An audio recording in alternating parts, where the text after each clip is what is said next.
아무리 항공기 설계에 있어 뛰어난 기술력을 가지고 있다고 해도 사람이 직접 조종한다는 특성 때문에 성능에 제약을 받는 것이 바로 전투기의 기동성입니다. 초음속에 가공할 속도로 전장에서 화려한 기동을 순발하는 고성능 전투기 내부에서는 엄청난 중력 가속도가 발생하는데요. 아무리 뛰어난 조종사라 할지라도 인간이 최대한 버틸 수 있는 중력 가속도가 약 9G 정도이기 때문에 대부분의 전투기는 9G 이상으로 기동하지 않습니다. 하지만 이 전투기에 사람이 아닌 인공지능이 탑재된다면 어떻게 될까요? 영화 스텔스에서 묘사된 것처럼 적에게 꼬리를 잡힌 상황에서 갑자기 고개를 들어 오히려 쫓아오는 적 전투기를 격추시키는 것과 같은 말도 안 되는 기동이 가능해질 겁니다. 영화 터미네이터 시리즈에서는 AI인 스카이넷에 의해 인류가 멸망 직전에 이르기도 하며 인공지능의 지휘를 받는 기계 군단들은 너무나 손쉽게 인간 저항군들을 압도하는 것을 볼 수 있었죠.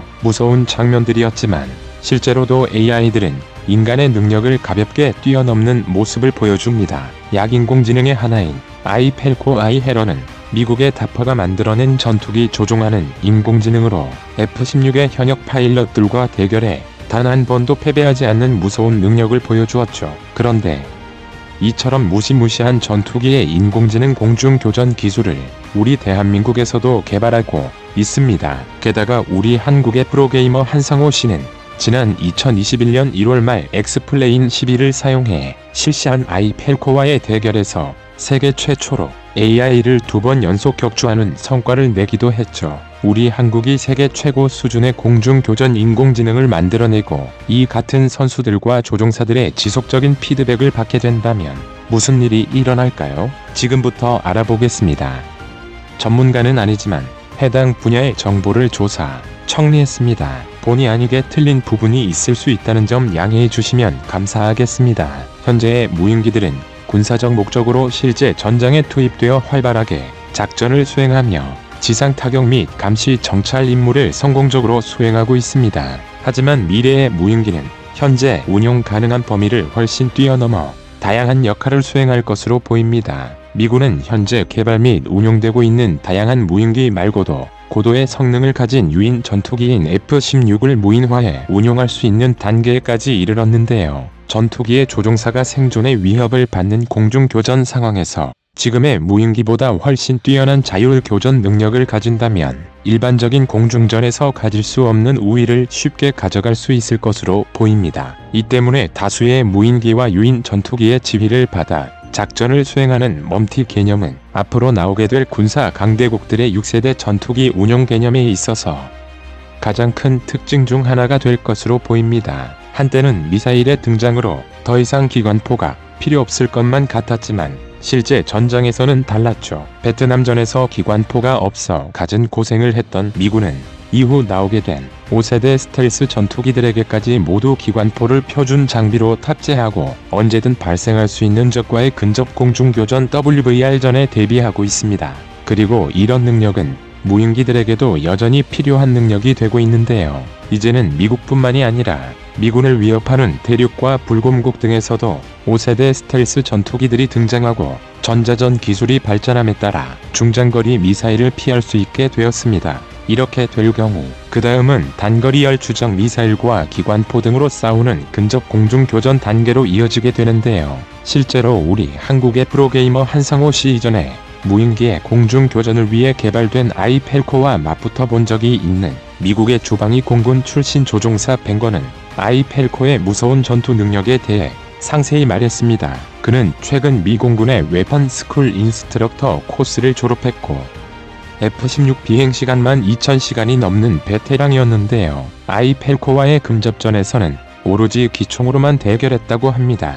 이 경험담은 미국의 잡지인 에어포스 매거진에 2020년 8월 23일 실렸습니다. 그동안 여러 번의 경험을 거치며 아이펠코는 계속해서 공중전을 거듭하며 기량을 높여왔다고 하는데요. 아이펠코가 가진 공중전 경험치는 한 명의 인간 조종사로서는 평생 동안 도저히 쌓을 수 없을 만큼 방대했다고 합니다. 뱅거는 펠코와 5번 싸워 5번 모두 패배할 수밖에 없었다고 하는데요. 그의 말에 의하면 인간 조종사들은 선배들로부터 축적된 경험에 따라 여러가지 규칙을 세우고 이에 따라 비행하지만 아이펠콘은 오로지 최적화된 성능에 따라서만 움직였다고 합니다. 인간의 안전을 위한 기존의 룰들을 모두 가볍게 무시해버렸다고 하는데요. F-16이라는 기체가 실제로 가진 성능 범위 내에서만 교전이 이루어졌지만 아이펠콘은 인간 조종사들이 훈련 도중 받는 기동 범위 제약 따위에는 관심도 없었다고 합니다. 아이펠콘은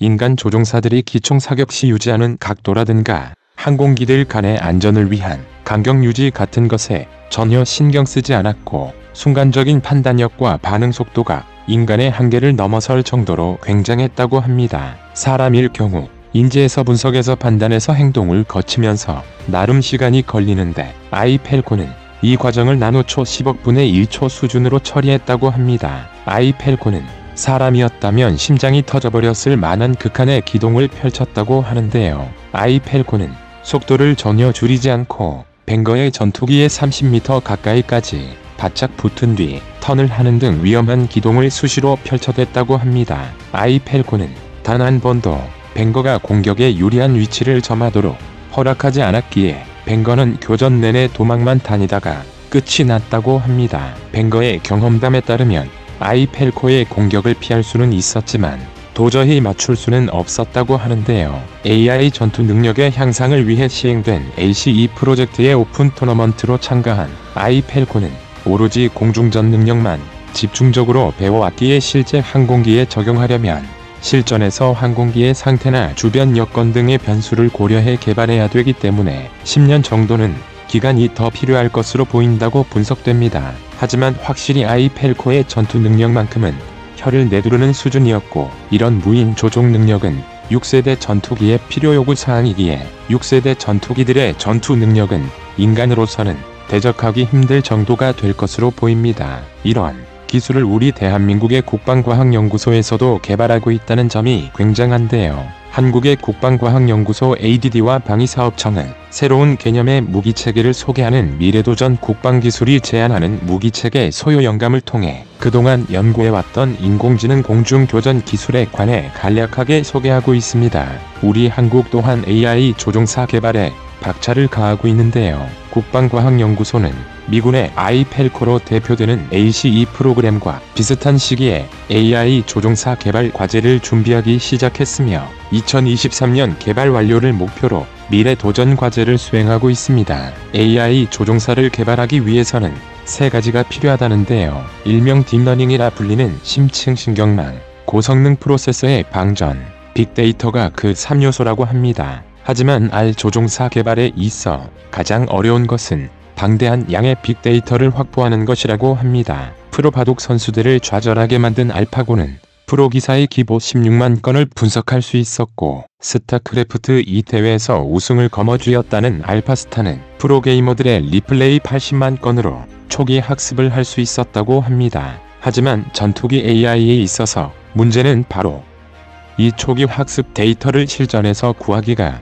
상당히 까다롭다는 점입니다. 실전 경험이 많지도 않은 우리나라에서 실제 전투기 간의 공중전에서 AI 조종사를 만드는데 필요한 엄청난 데이터를 구하는 것은 어려운 일이라는 것이 문제였는데요. AI의 학습을 위해서는 단순한 입력 출력뿐만 아니라 해당 상황을 정확하게 판단할 수 있는 자세한 환경 정보까지 필요합니다. 하지만 시뮬레이션이 있다면 환경 정보와 입력 정보가 네트워크상에서 데이터로 모두 저장되기에 이 같은 빅데이터를 얻기 쉬워집니다. 그래서 국방과학연구소에서는 오랜 기간의 엄청난 노력 끝에 2011년 말에 이미 가상 공중교전 모델을 개발했고 이 사업을 통해 원거리 교전을 위한 전투기 시뮬레이션 기술을 확보했다고 하는데요. 국방과학연구소는 AI 조종사 개발 과제를 통해 전투기 간의 근접 공중교전인 도그파이트를 위한 시뮬레이션 기술을 추가 확보할 계획이라고 합니다. 국방과학연구소에서는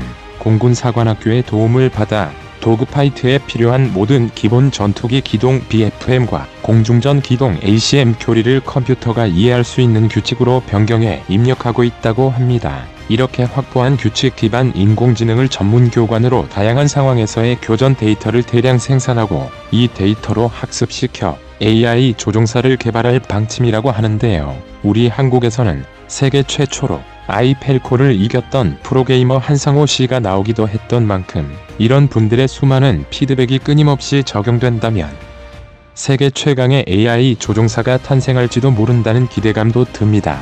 다른 건 몰라도 프로게이머 분야에서 한국은 누구도 따라올 수 없는 절대적인 우위를 항상 놓지 않고 있으니 말이죠. 우리나라 또한 미국처럼 아직까지 실전에서 AI 조종사가 활약할 수 있으려면 많은 연구개발과 시행착오가 필요할 겁니다. 하지만 만약 AI 조종사의 개발이 성공적으로 이루어진다면 전술상 많은 이익을 볼 수 있을 것이 예상됩니다.